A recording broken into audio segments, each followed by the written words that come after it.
Well, welcome everyone. Thank you for joining us today. My name is Holly Fiorello. I'm the Vice President of Marketing for CallPotential. And joining me today is Alex Erbs with the Storage Mall Management Group. Thank you for having me, Holly. I really appreciate it. Thank you for joining us and taking the time to talk today. So there's been some changes going on. First off, maybe could you give a little overview of what you do in the industry and how you got started?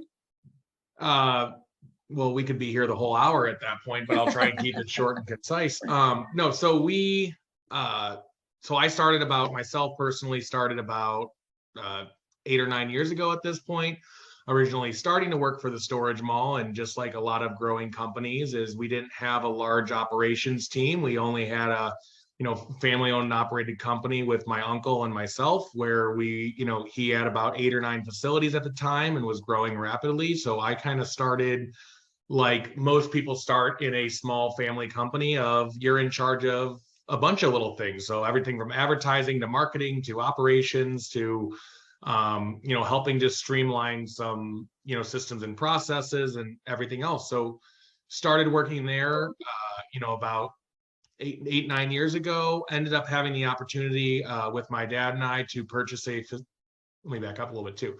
That's all out in New York. So that's based out of upstate New York in the Rochester area. So the storage mall is out of New York and has New York, New Jersey, Pennsylvania, Delaware. So a fair amount of facilities out that way.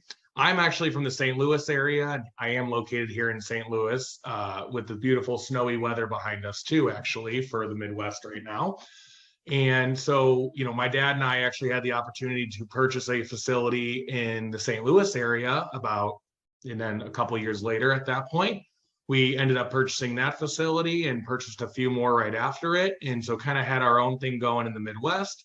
The storage mall and their team had a lot of great things going out there. And it was, it still was a family business, as my uncle had a bunch of stuff going on out that way. We had a bunch of stuff going in the Midwest. Long story short, we got approached a few years back saying, hey, would you be interested in scaling your management model to assist other owners in the Midwest here, in saying, hey, it seems like you guys have a really good management system in place. Would you be interested in scaling this? We said absolutely, and started with just a few clients, beyond our couple facilities.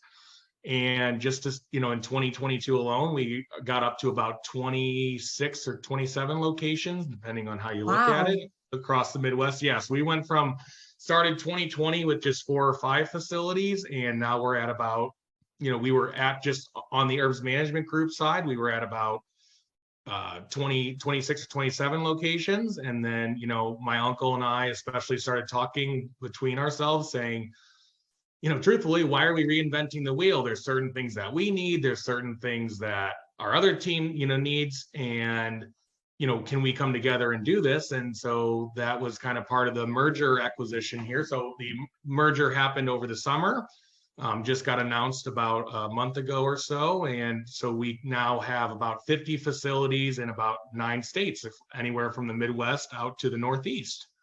So congratulations.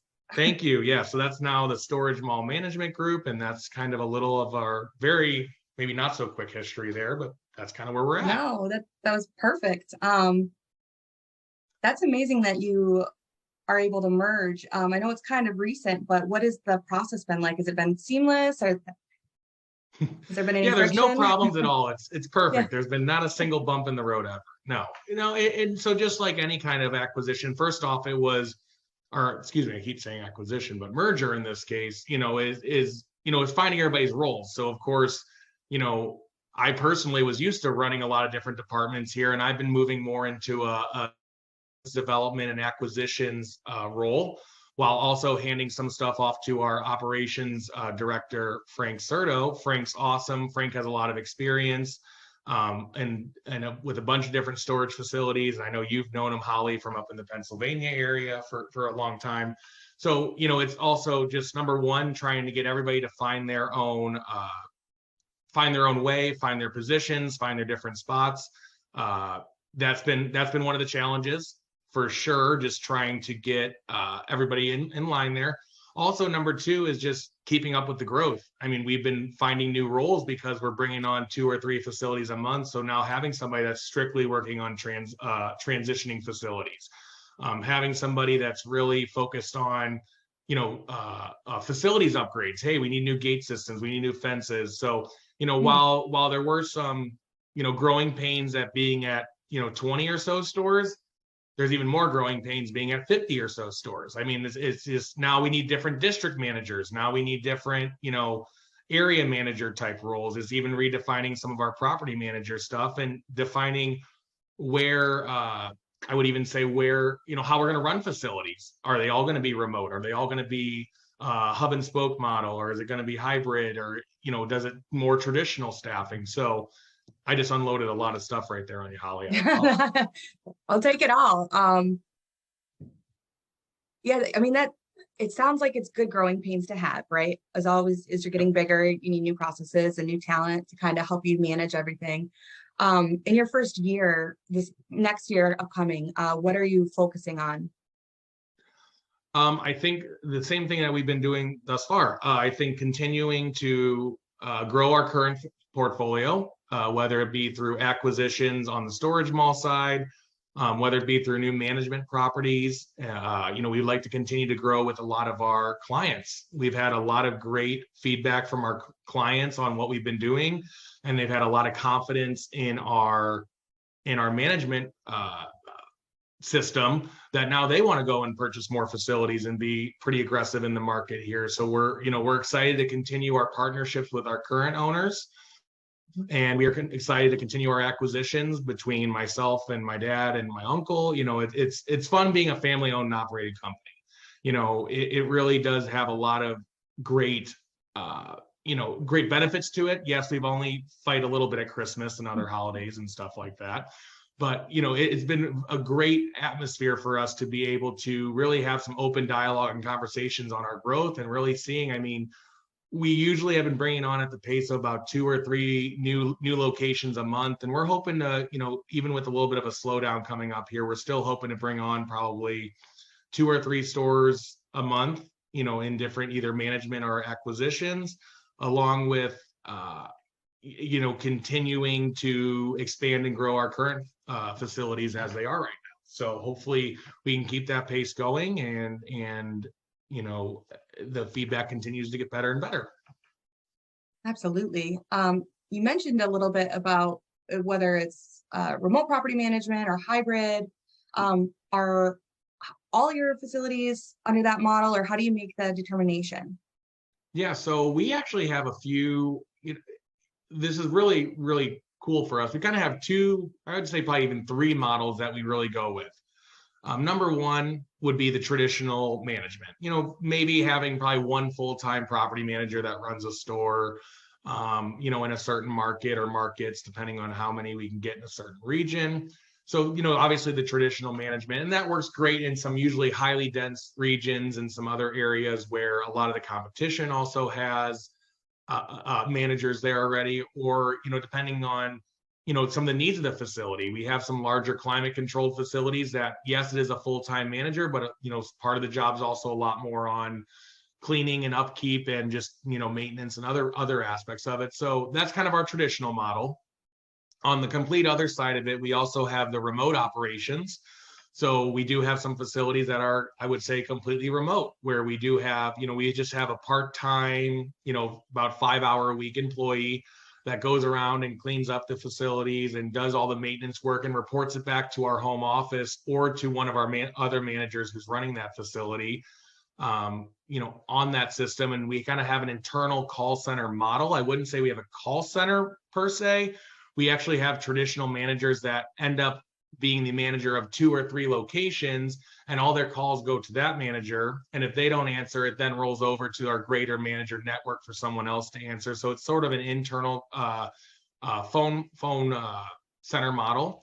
So that's kind of our more remote side of it. And then in between, where we've actually been really successful, is kind of a hub and spoke or hybrid model here, where, maybe we'll have 4 or 5 kind of mid-sized stores in a certain region, And so we have two managers that will end up being kind of the main points of contact for those two, for those 4 or 5 stores. We have a few regions like this. Rochester, New York is kind of where one of our main headquarters is at. And we have about 7 facilities that are run out of 2 offices there, or excuse me, run with 2 managers out of a main office there in Rochester. Same thing here in the St. Louis area. We have another hub and spoke model where we're actually going to be at about 8 stores shortly that are run by about 2.5 managers. One of those halves being a maintenance person, being able to travel to some of these sites and do some of the different work that's needed.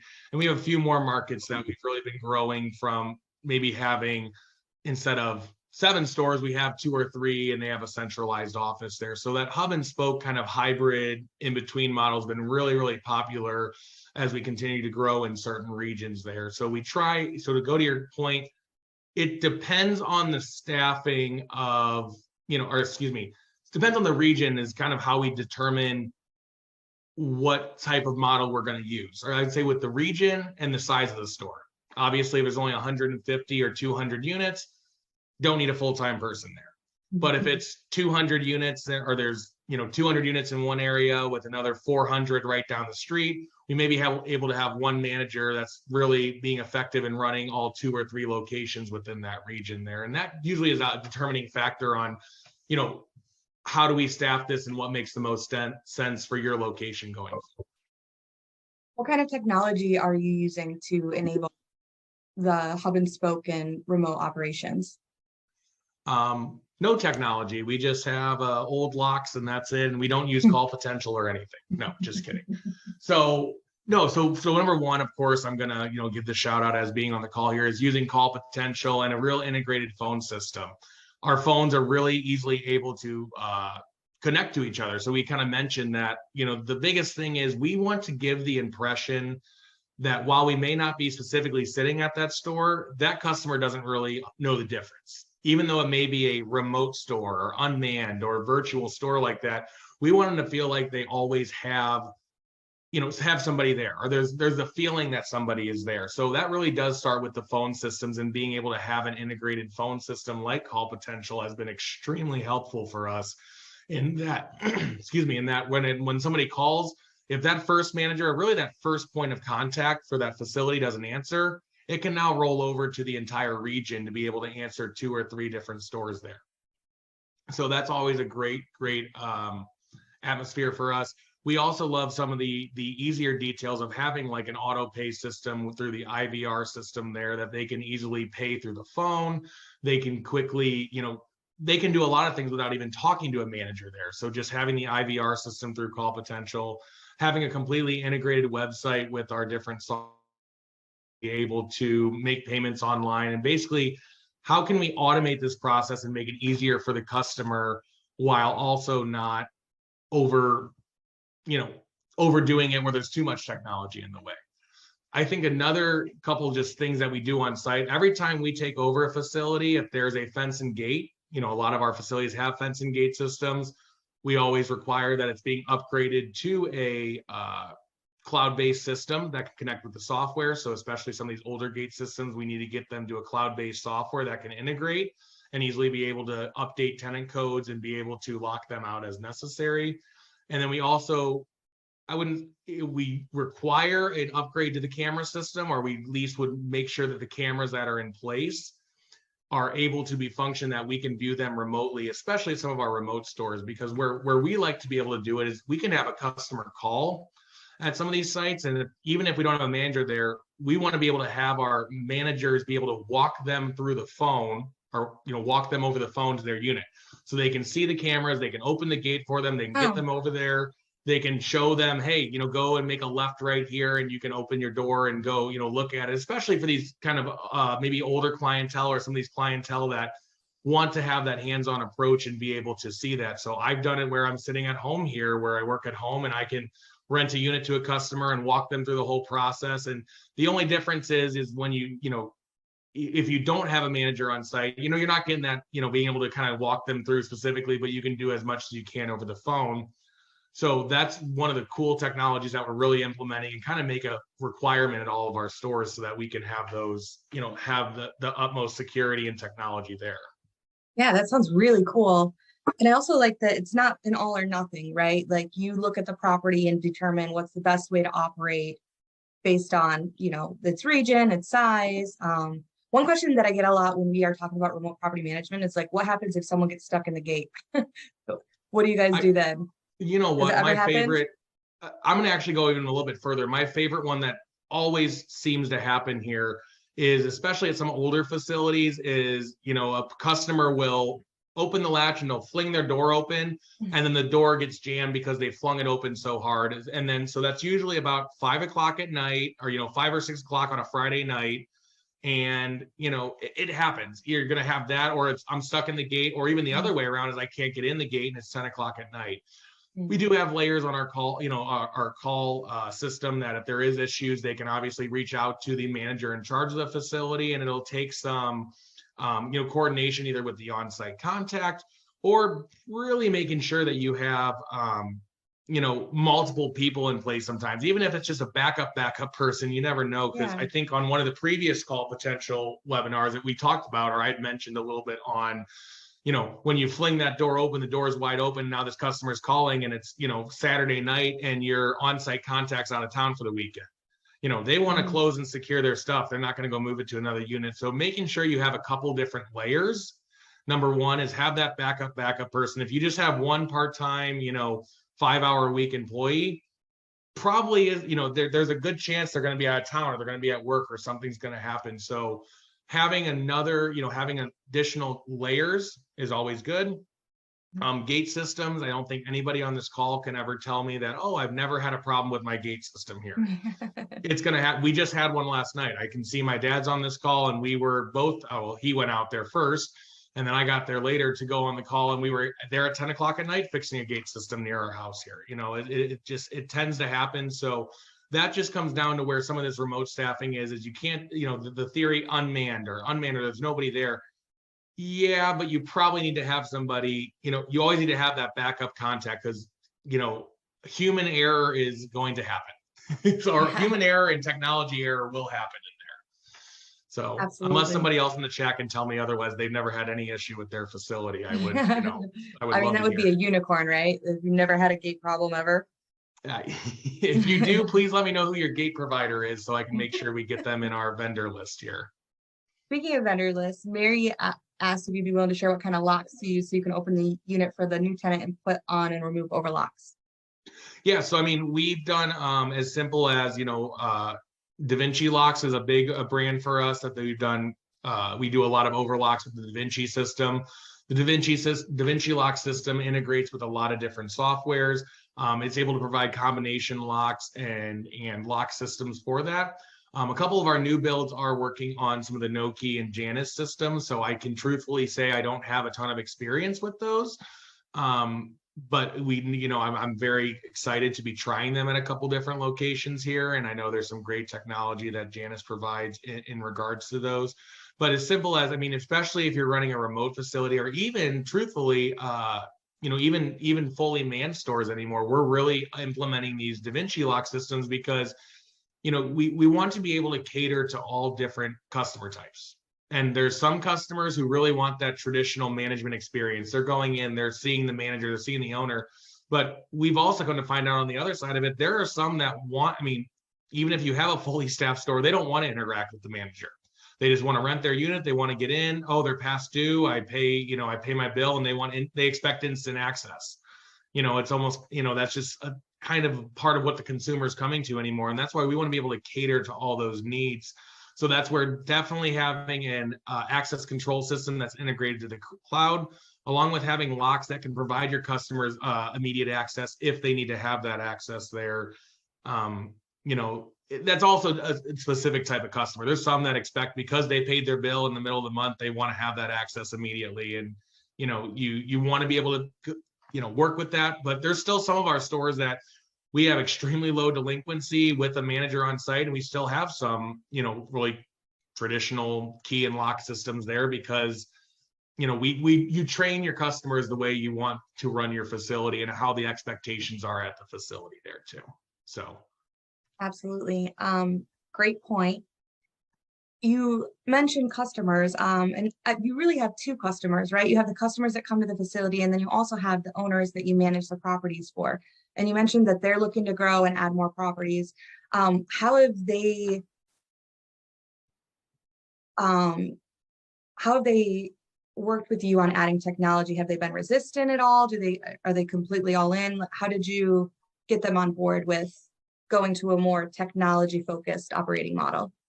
I think this, I mean, this is almost for anybody coming into the industry or anybody looking. I mean, I think there's a lot, I can see some of the attendees and people on the call. It's really it's level setting expectations, especially in regards to your, new clients coming on, or for our new clients coming on in this case, that, when we're underwriting a deal or we're talking to them about proposals, I actually have a line item that says miscellaneous one-time charges, just so everybody knows. And I always get asked, well, what does that mean? I go, well, there's actually a whole sheet about the one-time charges on there. It's talking about the gate system. Is if there's a gate there, we probably need to get a new integrated system, which is not a cheap thing. With the camera system, hey, we will analyze the cameras, we'll do an audit of them and see if they are to a level that we can use and integrate into some of our systems and processes. If not, there we may need to either do some kind of upgraded DVR, upgraded cameras, or replace some cameras. And then the other one that's always a big conversation is in regards to the signage for the facility. So everyone loves the idea of remote properties and everything else, but I always say, just like you talked about, is there are going to be customers that you could put all over your website, you could put all over Google, you can put all this stuff as it's an unmanned store, and here's the hours, and here's how you rent, and here's how you do it. You're still going to have that customer who puts it into Google and presses directions and shows up to the store and is just baffled that there's nobody sitting there waiting for them. Because you also are training your consumers on, training your potential clients here on storage. A lot of them are used to this. Hey, maybe I used storage 10 years ago, and they 10 years ago they would just walk in, and it was they would have a manager sitting there waiting for them, and now they've come back to use storage 10 years later, and they're expecting that same kind of service. So really stepping back and looking at the facility and saying, hey, we need to have new signage there. We need to have signage that's directing you how to rent. QR codes is a favorite thing. I think you and I have talked about that, Holly, is the use of QR codes is a super fun, thing. And people weren't used to it years ago, but now they're used to, hey, I got to walk up and scan something here. And, we're even testing a little bit of technology in regards to, can we get some face-to-face interactions with either some kind of cameras, like true kind of kiosk camera systems, or even just using kiosks at some locations there, that it's really stepping back and looking at your property like you are a new consumer that's never used storage before. I think everybody's used to, in this call is probably used to how to run these facilities and do it, but it's really level setting, especially new owners, as to, hey, we got to act like we're a new owner or a new customer to this facility, and I'm completely dumb when it comes to storage. How do I rent the unit? How do I do it? What are the expectations? And put that all into signage and putting that out into the world there. So level setting expectations. You'll hear me say that a lot, or anybody that talks to us about this, is expectation and level setting is what a lot of that comes to. I think you hit the nail on the head when you mentioned that it's setting expectations. I think in my history of using self-storage, I used for business. I was at a on-site manager facility, and then I went to, I think it was Metro at the time, 10 some years ago, fully unmanned 24/7, and you walk and the lights turn on when you come in. But because I knew when renting what I was expecting, it wasn't, they told me up front that I had 24/7 access and there was going to be no manager there, versus where the manager site was, it was basically business hours at that point in time. So by setting those expectations, I knew, like, okay, it's a trade-off. It's fine. I'm totally okay with it. I think where there's some friction, and I'd be curious to hear what you think, if you've taken a manned property to a hybrid model or a remote model, how do the current tenants embrace that? It depends on the facility. And it really does. It depends on the facility. It depends on the market here. We've taken some stores that were fully manned. I mean, we took a store, for example, in central Missouri, and I've never seen this before, and I would love to be somebody else does something like this.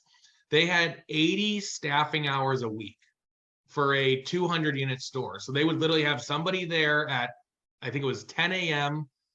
and they would not leave until 8 p.m. And that was every day of the week, Monday through, 7 days a week, Monday through Sunday, to the point of, and also at that same time, they didn't have a automated gate system. So those hours were their gate hours too. So they would have somebody working whenever the gates were open, and they would have to manually shut the gates and everything else each night, and they would go home and do that. That was I every would day. love to hear the story behind that. It's a kind of a funky laid out facility. So right now we're in the process of adding new. I mean, it's funny. It's a small facility or a small laid out facility there, and we had to put in 3 separate gates to fully secure it, just on how it works. So that's been a Wow. cheap project right here.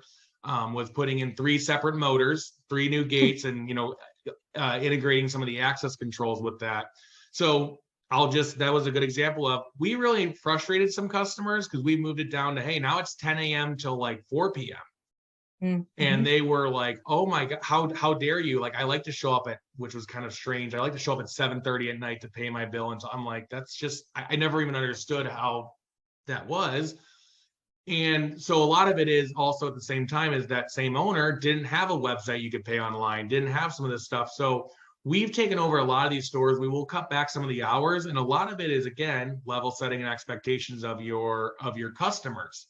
Is, that first letter, that transition letter that goes out and talks about the new ownership or new management, new details, is pretty thorough in explaining, hey, this is, these hours are getting down to, cutting back, or they're going to be, very minimal, office hours. And here's all the different ways you can pay.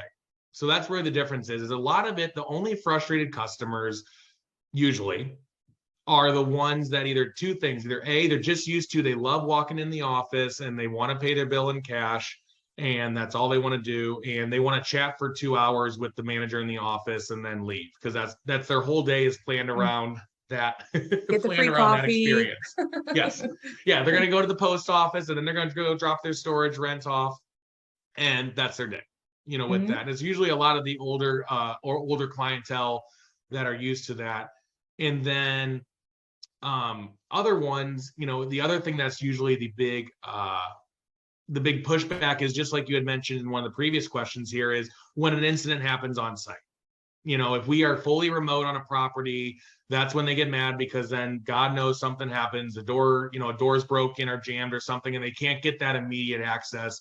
And that's a little bit of our retraining of customers, is saying, hey, this is not a fully staffed store anymore. We will have to schedule a time to meet you out there. We'll try and get somebody out there immediately, but it's not like you can just walk up to the office anymore. And again, that's all detailed pretty thoroughly within our transition letter talking about that. But I actually, on the other side of it, Holly, would go the other way, is sometimes they actually like the way of the remote model, and I think some people will almost be shocked by that, but we've taken over multiple stores where they were frustrated because of the lack of office hours, and there were no other systems or processes in place. So they only worked from 9 a.m. to 12 p.m. And then tomorrow was 12 p.m. to 3 p.m. and everything else. So we've actually, we just recently took over a location where the manager actually was, had a horrible attendance.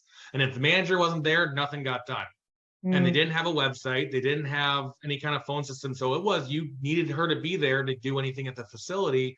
So we've actually had a lot of feedback in regards to, we love having the phone system. We love having some of the automated, the website to be able to pay, and really embracing some of that. We're just glad somebody's answering the phone. So, making sure that, if you're going to go with this remote model or a non-standard office hours or some of these hybrid models, is really making sure that you have your systems and processes in place and have that flushed out. So you don't want to be on a learning curve trying for you to personally set up this model while also trying to train your customers, because that's like a student trying to train another student. It's not going to do it. You want to make sure you have a great system in place as soon as you take over, so that learning curve does not have to happen for the owner into the customers then.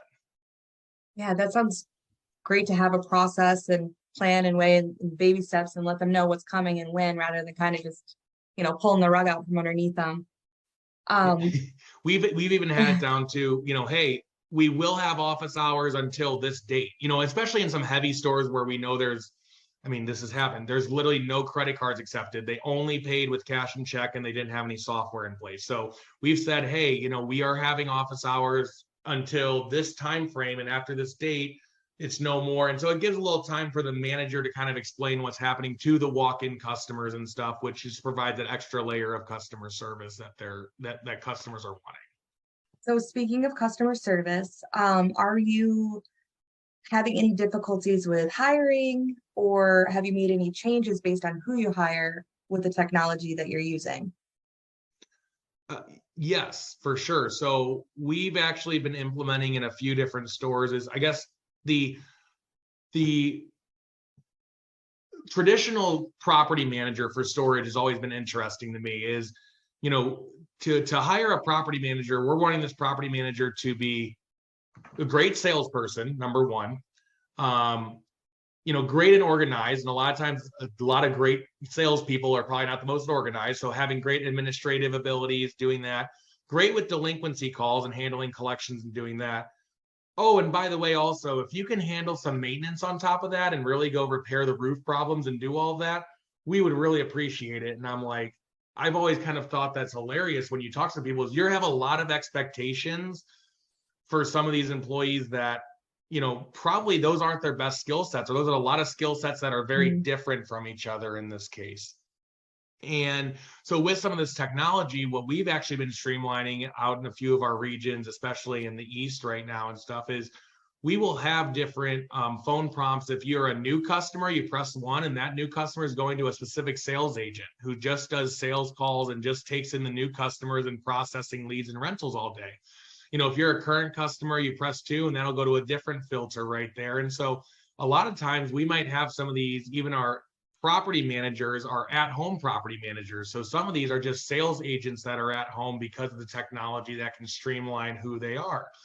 Sometimes we're hiring somebody now, hey, your focus is more just on maintenance now for this property, because now the phones aren't always going right to your site. They're going to other areas. So now our property manager is, hey, it's a pretty heavy, maintenance need at this facility. So we got to focus on somebody who has more of that maintenance background and maybe some more collections background and can do that, versus, hey, this is a lease up property. We really need sales to get this thing leased up. So technology plays a major aspect into that, especially really more so on the phone systems, on where you're directing calls and who's handling calls, because your best salesperson is not always your best collections agent at the same time too. So if we can try and balance some of these people within our regions and use this technology to balance it, you get far better results and better metrics there. So you're in essence hiring specialists rather than generalists. Absolutely. So we're moving one of our property managers. We've had her about 6 months. She does work at home. It was an at-home position. So she's been handling 3 or 4 of our remote stores. And so now we're actually moving her more into a sales role because she's very good at the sales side. So we're kind of moving her into, actually, as we add another store in her region, is we're getting another manager that's going to help with a lot of the current customers and moving her into more of what we call a sales support role, so that she's focused on, like, it's our sales specialist, really, like you're referencing. She's now a sales specialist that's really just focusing on those new inbound calls, while the other manager at this hub and spoke are kind of, in this case, two home office employees, are kind of dividing the task as to what their specialties are at this point. That was going to be my follow-up question. If you found a manager at a site you were going to take to unmanned, if you kept them on and put them in one of those sales positions at home rather than, trying to new hire. We have not at this point crossed that bridge yet. Actually, we have. At one of our stores, we did, this wasn't from a store we took over, but it ended up, during the pandemic times, is we went to a remote model there, and she was working in the office for us a couple of years, ended up with some other personal needs, needed to stay home. And we knew she was a strong sales agent. So we moved her into a sales support position where she continued to stay at home, and then took her store fully remote because it was a kind of in the region of our hub and spoke model. So we went to remote with no office hours anymore. And then it was ran out of a main hub and spoke office there, with her taking all the sales support for that hub and spoke kind of remote method there. Have you noticed any difference in your KPIs around like conversion rates or rentals by focusing on that solution? Yeah, so definitely our stores that are in the regions with some of these sales support agents have really seen an uptick to some higher KPIs there, just because, this is a specialist that specifically is working on this all the time. Um, so we've really seen some upticks, and we're trying to figure out how to, it especially comes into our different regions. So, but we have our two distinct areas. We have our East Coast and our Midwest division there, and within those, we have about 2 or 3 regions each in those. And so usually we're kind of seeing, hey, it's usually one salesperson, really sales support person is great for those regions, but that's also trying to find that person and making sure these regions are large enough to have the support there, which kind of goes back all the way to the beginning of this call on some of the challenges and different things is as we're scaling, what do these regions look like? What does sales support look like? How is the district manager overseeing some of these different areas? So, but it definitely plays into some of the, KPI factors here and, some of the performance of certain stores. And so especially ones where we're having a lease up property or we have a lot of lease ups in a certain region, we're really putting a sales support on that one to say, hey, we really need to focus on getting these sales up here. But then at the same time, some of these stores are, hey, they've been 100% full. We keep pushing rates. We're waiting to expand. We're trying to get there, but we just can't. So it's really just more, collections driven. And it's more seeing how can we push these people to auto pay and get collections on there. And it's getting, sorry, my Amazon is going off of collections or something here. I apologize. Oh, Alexa. Oh, Alexa, always listening there. So there's Yeah. technology for you. Amazon off.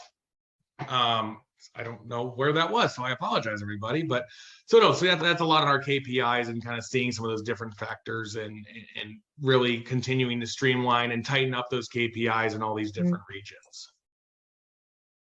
So pivoting just a little bit here, there's lots of talk about the looming recession. What, if any, operational changes have you discussed for preparation? Yeah, so we've had a lot of conversations on this. This is happening at a lot of the state shows. It's happening with a lot of our owners. I think one of the things we're seeing right now, and this is pretty short term, I would say, on what we're seeing is we're at the end of a busy season. So obviously we're getting to that September, October, November, where you're seeing some move outs and seeing some of that end of summer turnover. So that's kind of we've seen a lot of move outs from just normal move outs at the end of summer. And then also on some of our exit surveys and exit conversations with customers, they're moving out because they're nervous about the economy or that unit that they were using just because they wanted some extra space in their garage and they were paying $150 a month. I don't think I need that anymore. So we've, number one, already been very heavily looking into our physical occupancy at a lot of stores and saying, okay, maybe we need to run some more specials. Maybe we need to run some details. Maybe we need to, where do we need to pivot just slightly to be able to continue to keep our physical occupancy high? Because I'm going to be very honest here, and I think a lot of people have been seeing this, is that physical occupancy's dipped a little bit, even just in a very recent last plus or minus or last 30 days or so. And I've seen a lot of our stores have had some dip, and that's not just in one region, that's in both our Midwest and Northeast side that we're seeing this. So that's been the most immediate response is, hey, we really need to adjust maybe some rates. We need to adjust some some promos. Where can we really, drive and keep that physical occupancy high, because we want to keep it high for the winter time when, again, there's not as much action going on. And then being able to station ourselves is when we may be going into this, while we're going into this looming recession, is being in a great spot come spring when it's busy season again, to be able to, have high occupancy, continue to rent units. But, we've been in a really great time in storage these last few years. It's just been some unbelievable street rates, unbelievable increases in, current tenant rates. So, that's kind of been something that we've been discussing now in the long term, is what is our increases for our current customers going to be looking like? Where are those? Is maybe we're not going to be I'm not say we're not going to be as aggressive, but it's just, very targeted on which sizes we're increasing now and how consistently in some of these areas, because the demand is changing very rapidly. So when we used to have, okay, we can do an aggressive rent increase and we know almost immediately we'll get, another customer in the door within the couple of days, we've been now seeing that next customer may be 1 or 2 weeks now. It's not right away after that. We're seeing some delays. So now we're seeing is how aggressive are we with our rent increases, along with, what's the value of how long that customer has been there. So really, really analyzing the data a lot more. And so overall, our operations have not changed a lot. They're still very, very consistent. A lot of our team has been through a recession back in, after post 2008 with that. Storage Mall has been around since 1999, so we're used to, we've been through it before. This is not like a new thing.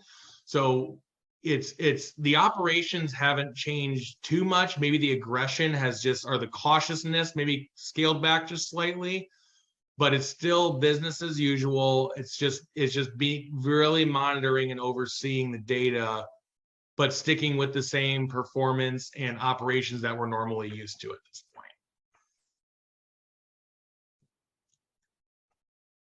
Very well said, and interesting that you're seeing preemptive move outs, that they're moving out based on a concern and not necessarily, being laid off or a change in income. So it sounds like an opportunity to continue with marketing and rather than, cutting it.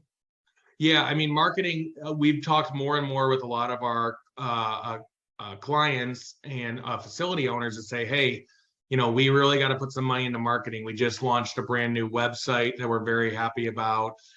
Really, really pushing on, having some centralized websites, having pay-per-click in place, having some different marketing that maybe we didn't have to before because that demand was just so easily attained. And there's another kind of aspect to it, is it totally also depends on your market. We have a lot that we've learned is we're, as a lot of our stores are in secondary or mid-sized markets, we're in a lot of areas with, college towns, for example. So over the summer, it's 100% full. And now these same stores are at 79, 80% full. And now it's, hey, we got to stay high on marketing through the winter to really keep that occupied, because student rentals are great, but then as soon as they're only there for a short time. So, we need to make sure that we're continuing even over the summer. So we have a lot of conversations on that over summer. Just, let's cut our marketing out. It's like, you don't really want to cut that out because you don't want to just be lenient just on students because they're a very short time in your process there. So just really being attentive to your market and really digging into your operations, marketing, and all the key aspects that keep your facility consistent all year round. Excellent advice. Okay, we're moving on to our speed round. We've got 4 questions for you. And you have 10 seconds to answer, which I don't think you'll have a problem with at all. And then after that, we'll open it up for questions. If anyone has any questions while Alex is going through the speed round, please feel free to put it in the Q&A and we will address them. All right, first off, what trends do you foresee in 2023?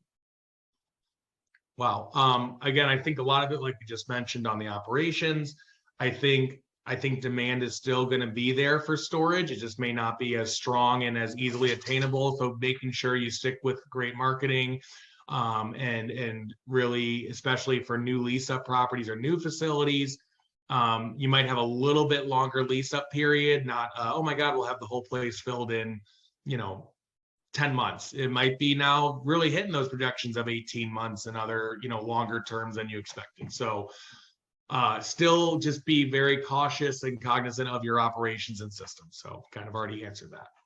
Got it. What would you tell an owner who's hesitant about automation? Why? No. So automation's great. Don't be afraid to work on automation and in different aspects there, but just make sure you don't lose that personal touch. So make sure you have the signage, make sure you're over explaining, make sure you're level setting your customers and clients on that. It might just be as simple as signage, but automation does a lot of great things. Technology is incredible. And so there's a lot of consumers that are really open to different types of technology, automation, et cetera, that's out there. So obviously, a piece of advice you'd give a new storage owner is to use the storage mall management group. But other than that, what piece of advice would you give them? Um, again, don't be afraid to push the envelope just a little bit. So once you've gotten in there, I think a lot of owners, number one, just want to just stay consistent all the way through. But I mean, again, we are a young and new company, so we're constantly experimenting with some different opportunities, some different operational systems, some different XYZ, strategies, especially when it comes to marketing there. So don't be afraid to, try some different systems. And then worst case is just be ready to pivot quickly if it's not working and go on to the next thing and continue to problem solve and innovate as you go forward. What is one thing you wish you knew before getting started in self-storage? Wow. That's a great question. So I think I wish I knew all the resources that were out there. If we would have had some of this technology and different things in place right away, I was laughing at how much, or just thinking about the idea of how much manual things that we did. Oh my God, it was, oh, this customer paid their bill. We got to drive out there and take an overlock off. And all of a sudden, I'm like, we spent more time driving out there when we first started, taking overlocks off when I'm like, oh God, these, Da Vinci locks have been around a good amount of time. The idea of just combination locks in general and just some other things. So, look at some of the processes that you do on a daily basis and what's manual. There's probably a solution out there for what you're doing manually and how you can automate that so it's not taking up more of your time there. Perfect. Well, Alex, thank you for joining us. I see we've got one question from Daniel here that came in earlier. This might be a better question for a one-to-one. So we're going to send Alex's information out after the webinar. If you guys want to contact him and ask about, anything about this presentation, about their management services. The question was about the cost of implementing some of the systems and then the management fee structure with the different models. So we'll be sure to give him your information. I can probably especially answer at least that first part on some of the costs of implementing some of these systems. I mean, and again, I'm all about hearing some, especially the big things, the gate systems. Gate systems are not cheap. If you don't have a gate system, there is, going out there and number one, just getting a motor in some of those systems is in some cases, motors can be anywhere from $5,000 to $10,000. The cloud-based systems, just the software itself can be, a couple grand right there usually. And then my favorite one is just the cost of metal and getting a physical gate installed. So some of these are not able to work with a motor. So that's, getting a physical gate, depending on your sizes and strengths, can be another pretty heavy cost. So all in on just a brand new gate system, you could be at almost $20,000 pretty easily on a new gate system. Cameras, same thing, is depending on the size and scale of cameras at your facility and depending on making sure you can cover a lot of angles. I've seen quotes anywhere from, $5,000 for some smaller facilities all the way to, again, to $20,000, on just putting in some high end, some good camera systems there.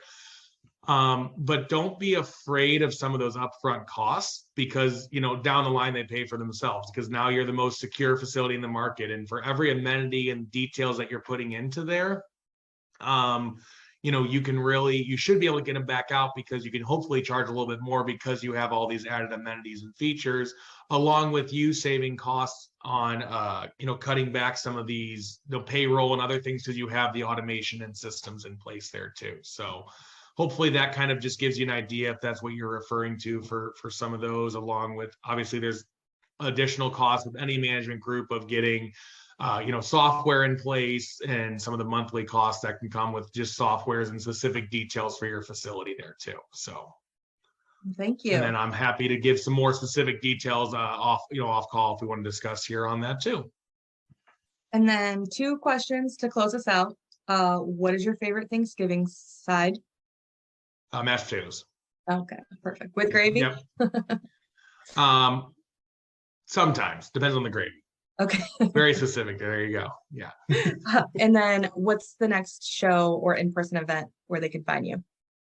Well, I am done for the year right now. So if anybody needs to find me, and I'll put my info in the chat here, probably Probably won't be until the SSA show next year at this point, because I think we're almost wrapped up here for the season. So probably SSA in New Orleans there. But in the meantime, if anybody needs something, thestoragemall.com is great.